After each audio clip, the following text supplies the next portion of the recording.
Dupixent, ou Dupilumab, é um dos medicamentos modernos mais conhecidos usados atualmente no tratamento de três condições principais. Ele é utilizado em casos de eczema grave e distúrbios de pele sensível. Também é prescrito para certos tipos de asma que não respondem bem aos tratamentos convencionais. E, em alguns casos, ajuda no controle da sinusite crônica com pólipos nasais. Mas afinal, qual é a substância ativa do Dupilumab? Como ele realmente age dentro do corpo? Quais são os medicamentos que interagem mal com ele, e quem deve evitar o seu uso? Quais efeitos colaterais podem aparecer durante o tratamento? E, por fim, qual é a forma correta e o local adequado para aplicá-lo, garantindo o melhor resultado? Fique comigo, vamos explicar tudo isso passo a passo.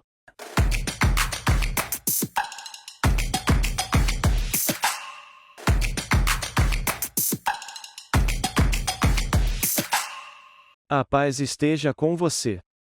Eu sou Hussein Lotfi, e você está assistindo ao canal Polvo Farmacêutico, com um novo episódio da série de A a Z Produtos. Nesta série, nós escolhemos um produto específico e explicamos todas as informações básicas e essenciais sobre ele, de forma clara, organizada e prática. Logo no início, este episódio tem um destaque importante. Se você está procurando um título ou uma informação específica, pode assistir ao vídeo a partir da seção correspondente. Mas, se o seu objetivo é compreender tudo sobre o Dupixent ou Dupilumab de maneira completa e integrada, então fique comigo do primeiro ao último minuto. Como sempre fazemos, vamos começar com uma visão geral. Vamos organizar nosso raciocínio e preparar nossa mente com informações fundamentais muito importantes. A substância de que falaremos hoje, o Dupilumab, pertence a uma grande e avançada família médica conhecida como anticorpos monoclonais. Agora, o que exatamente significa esse termo? De forma simples, o nosso corpo contém muitas proteínas. Algumas dessas proteínas se ligam naturalmente a alvos específicos dentro do organismo. A ciência moderna aprendeu a projetar, modificar e reproduzir essas proteínas em laboratório, de forma controlada. Podemos alterar sua forma, aprimorar sua precisão, ou reproduzi-las de modo que possam ser usadas como medicamentos. Essas substâncias podem ser desenvolvidas para atingir locais muito específicos dentro do corpo. E qual é o benefício disso? O benefício está na alta especialização e precisão. Por exemplo, é possível projetar uma proteína que ataque um vírus específico, células cancerígenas, ou substâncias tóxicas. Também podemos desenvolver proteínas que atuem sobre determinadas células do sistema imunológico. E como isso nos ajuda na prática clínica? Vamos relembrar algo de que já falamos antes. O que são as doenças imunológicas?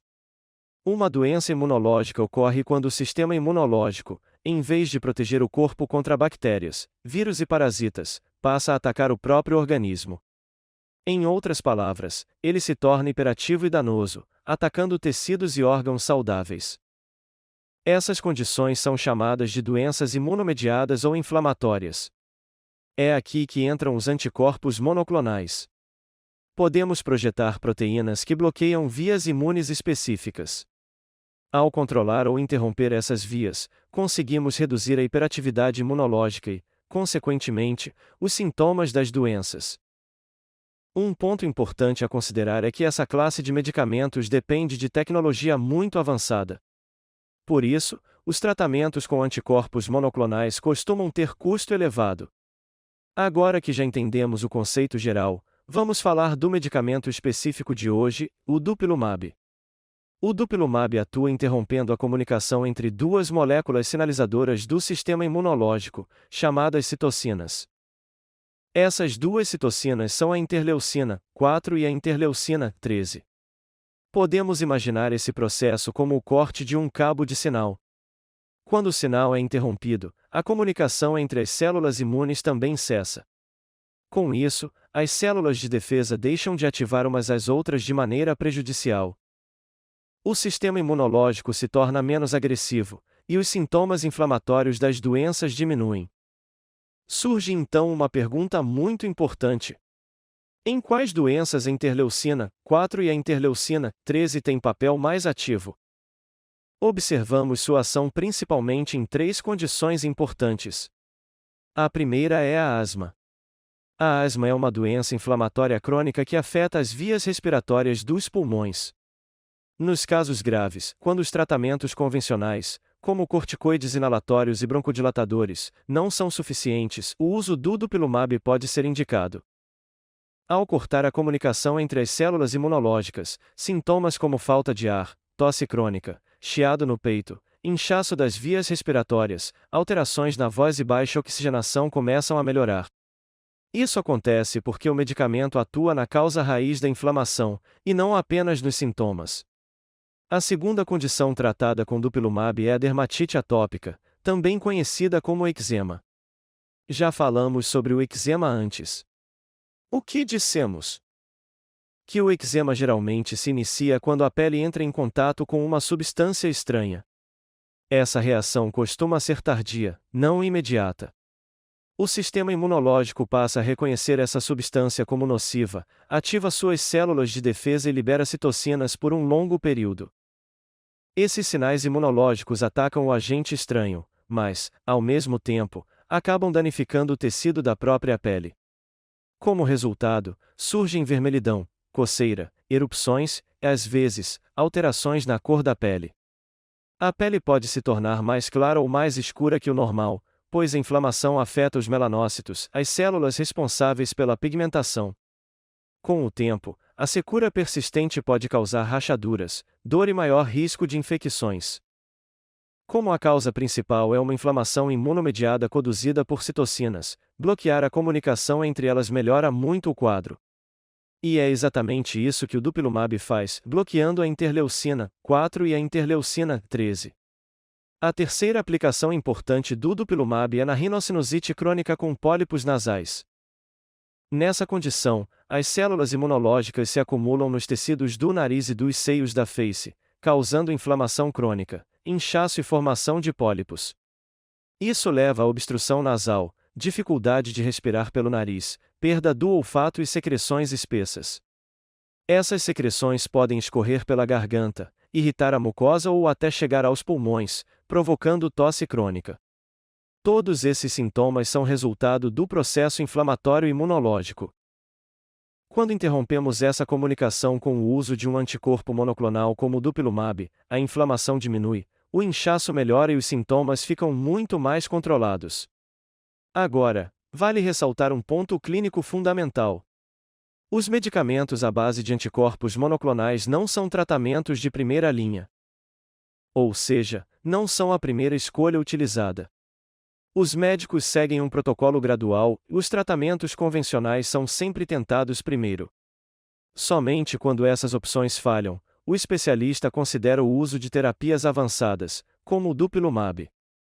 Essa abordagem cuidadosa garante o melhor equilíbrio possível entre eficácia e segurança para o paciente.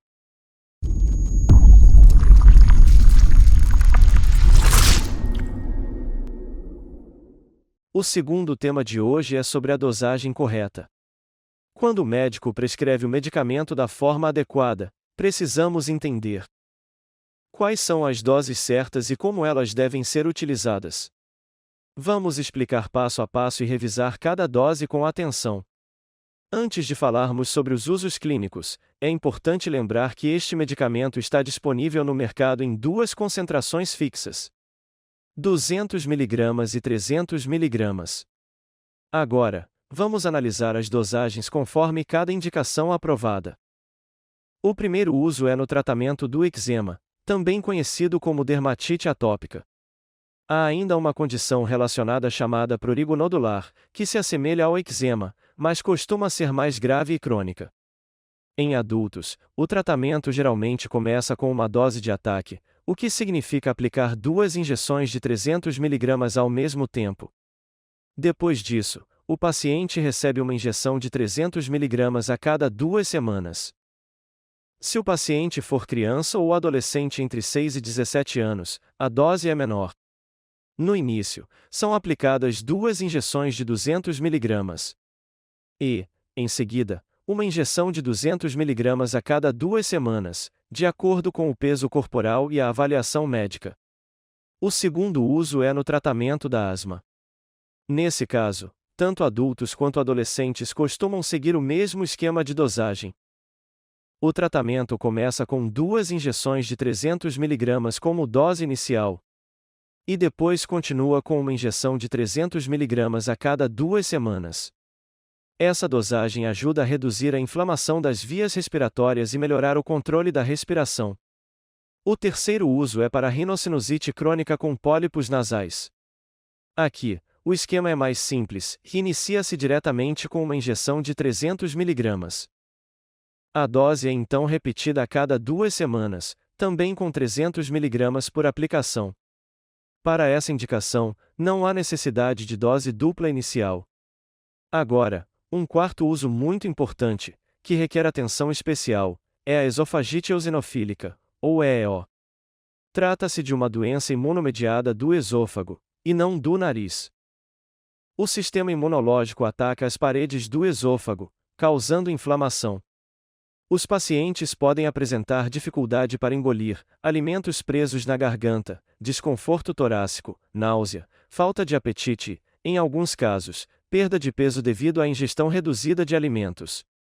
Para essa condição, o Dupilumab é administrado em dose de 300 mg por semana. E não a cada 2 semanas. Essa dosagem semanal ajuda a reduzir a atividade imunológica e melhorar os sintomas. É importante esclarecer um ponto médico essencial. O Dupilumab não causa esofagite eosinofílica. No entanto, ele pode alterar os níveis de eosinófilos no sangue, e por isso os pacientes devem ser monitorados cuidadosamente durante o tratamento. Por fim, sobre o uso durante a gravidez e a amamentação. Até o momento, os dados em humanos são limitados. Como ainda não há evidências sólidas que comprovem segurança total, os médicos geralmente evitam o uso desse medicamento durante a gestação e o período de amamentação, a menos que o benefício potencial seja claramente superior ao risco.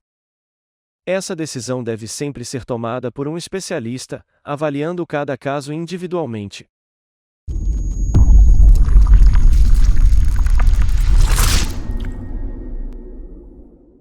O terceiro ponto é muito importante.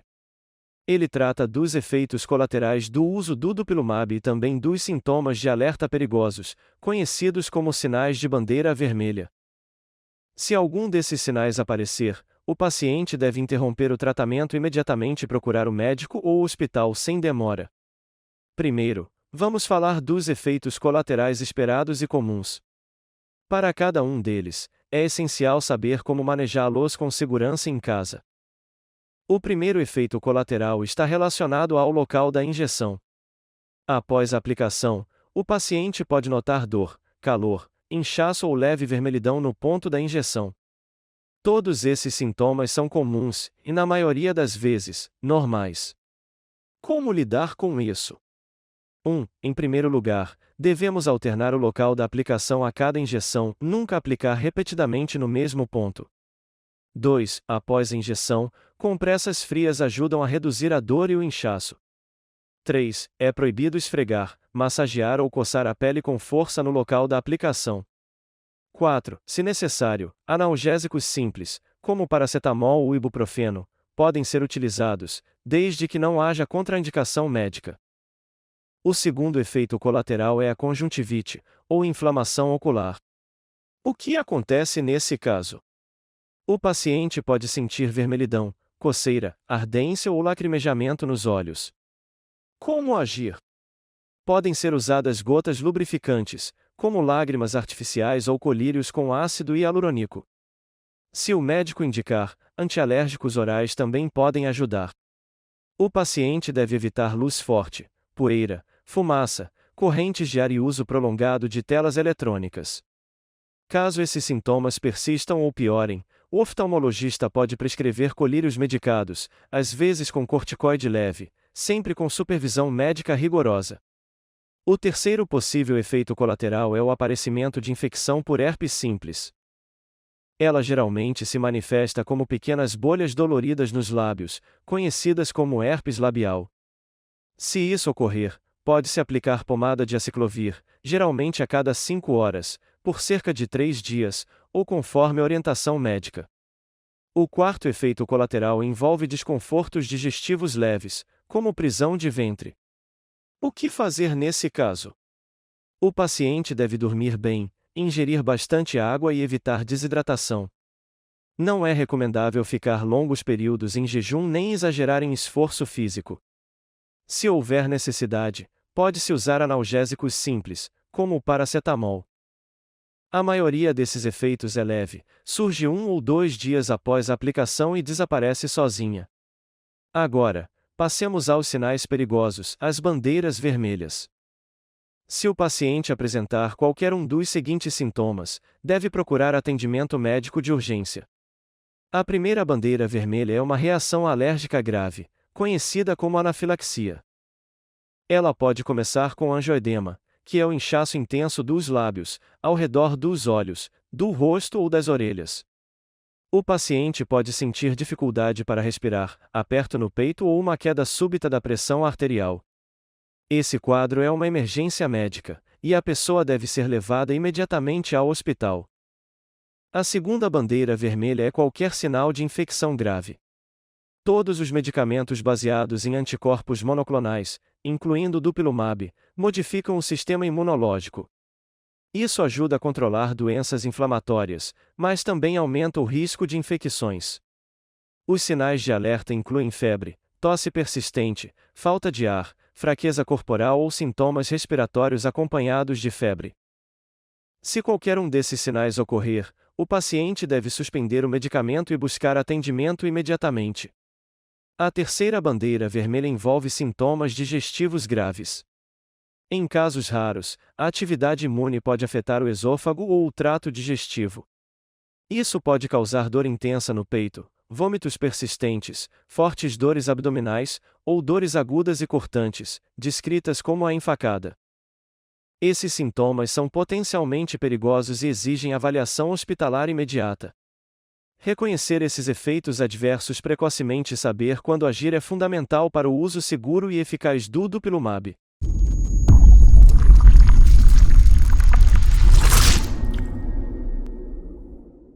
O quarto ponto trata dos exames médicos e análises laboratoriais que o médico precisa solicitar antes de iniciar o tratamento com dupilumab e também durante o seu uso. Outra pergunta relacionada é: por quanto tempo esse medicamento deve ser usado? Seria por meses ou por anos? O médico solicita vários exames, conforme a condição do paciente e o motivo do tratamento. Contudo, o exame mais importante deve ser feito antes de iniciar o uso e depois repetido a cada 3 a 6 meses. Esse exame é chamado de hemograma completo, ou CBC, Complete Blood Count. Nessa análise, o foco principal está nos eosinófilos. E por que isso é tão importante? Se a contagem de eosinófilos for superior a 1.500 células por microlitro, o dupilumab não deve ser iniciado. E se o paciente já estiver usando o medicamento e a contagem subir acima de 1.500, o tratamento deve ser suspenso imediatamente. Isso ocorre porque níveis muito altos de eosinófilos podem agravar o quadro clínico e aumentar o risco de complicações. Agora, vamos esclarecer um ponto essencial. Talvez você ouça dizer que o dupilumab é usado em doenças eosinofílicas, e, ao mesmo tempo, afirme-se que não deve ser usado quando os eosinófilos estão altos. Então, como entender essa aparente contradição?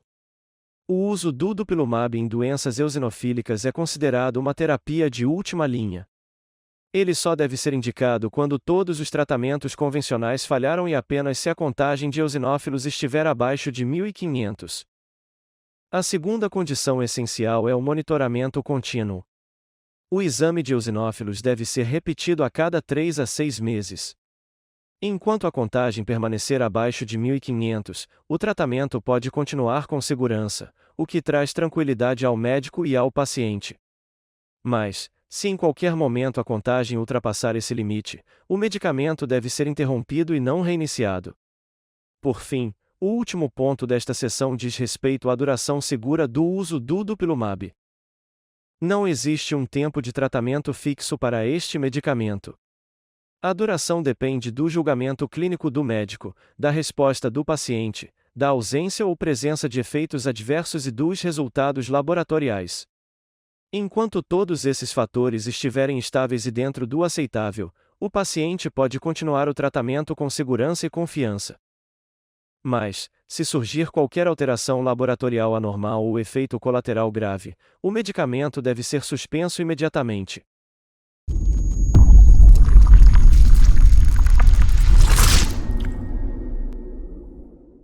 O quinto e penúltimo ponto trata das interações medicamentosas mais importantes relacionadas ao dupilumab com outros medicamentos disponíveis no mercado. De modo geral, o dupilumab é uma molécula proteica de grande tamanho, e quando é injetado sob a pele, não se degrada facilmente nem pode ser revertido rapidamente. Por esse motivo, as interações medicamentosas devem ser consideradas com muita seriedade. Existem duas interações muito importantes que precisamos compreender com clareza. A primeira interação não se aplica apenas ao dupilumab. Ela se aplica a todos os anticorpos monoclonais. Essa interação ocorre com as vacinas de vírus vivos atenuados. Essas vacinas contêm vírus enfraquecidos, mas ainda vivos. Qual é o problema aqui? O dupilumab, assim como outros anticorpos monoclonais, pode reduzir parte da resposta imunológica. Se a pessoa recebe uma vacina viva enquanto o sistema imune está enfraquecido, o vírus da vacina pode se reativar, e o corpo não consegue controlá-lo adequadamente. Isso pode resultar em infecção, em vez de proteção. A solução correta é simples e segura. O paciente deve receber primeiro a vacina, enquanto o sistema imunológico ainda está forte. Em seguida, é preciso aguardar cerca de 3 meses, período no qual o corpo desenvolve a resposta completa, cria imunidade e elimina o vírus atenuado. Só depois disso o dupilumab pode ser iniciado com segurança, garantindo tranquilidade ao paciente e ao médico. A segunda interação importante é com outros medicamentos que suprimem o sistema imunológico. Muitas pessoas acreditam que, se o paciente estiver usando cortisona e o médico prescrever dupilumab, a cortisona deve ser interrompida imediatamente. Isso está incorreto. Na maioria dos casos, o médico mantém ambos os tratamentos juntos no início. Porque o dupilumab não age de forma imediata, ele precisa de tempo para alcançar o efeito terapêutico completo. Durante esse período, o médico realiza monitoramento rigoroso dos sinais de supressão imunológica. Assim que o dupilumab começa a agir efetivamente, o médico reduz gradualmente ou suspende a cortisona e segue o tratamento apenas com o dupilumab. Por fim, é essencial compreender uma regra extremamente importante. Não é permitido usar 2 anticorpos monoclonais ao mesmo tempo, por nenhum motivo. Embora medicamentos como a cortisona possam ser usados temporariamente, a combinação de 2 anticorpos monoclonais pode enfraquecer gravemente o sistema imunológico e causar complicações sérias. Por isso, essa associação é considerada proibida e insegura.